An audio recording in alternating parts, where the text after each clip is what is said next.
වර්තමානයේ මිනිස්සු ඇයි මේ තරම්ම සිගරට් වලට ඇබ්බැහි වෙලා තියෙන්නේ? වැඩිහිටියන් ගත්තයින් පස්සේ, තරුණ පරපුර ගත්තයින් පස්සේ පොඩි ළමයි පවා මේකට ඇබ්බැහි වෙලා තියෙන ප්‍රවණතාවය හුඟක්ම වැඩි. ඔව්. මේකට පොඩි විද්‍යාත්මක සංසිද්ධියක් තියෙනවා.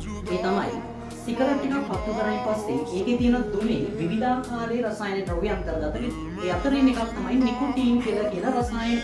මේ නිකොටින් කියන රසායනයේ හැකියාවක් තියෙනවා මොළයට ඇතුළත් වෙලා මොළයෙන් පොඩි හෝමෝනයක් නිදහස් කරන්න. ඒ හෝමෝනේ නම තමයි ඩොපමීන් කියන්නේ. මොකද්ද මේ ඩොපමීන් කියන්නේ? ඩොපමීන් තමයි අපි එදිනදා ජීවිතේ සතුටින් තියන්නේ. ඒ කියන්නේ සැහැල්ලුව තියන්නේ. ඩොපමීන් තමයි සතුටු හෝමෝනය කියලා කියන්නේ. මේකට තමයි අපිව සතුටින් තියන්න වැදගත් වෙන හෝමෝනය තමයි ඩොපමීන් කියන්නේ. ඉතින් සිගරට් පානය කරන පුද්ගලයෙකු මේක වෙන්නේ මෙන්න මෙහෙම වැඩක්. සිගරට් තුමේ තියෙන නිකොටින් භාවිතා කරලා ඒගොල්ලෝ කෘත්‍රිමව ඩොපමීන් ටික නිදහස් කරගන්නවා. එතකොට ඒගොල්ලොන්ට ඒකෙන් පොඩි සැහැල්ලුවක් ආස්වාදයක් ලැබෙනවා.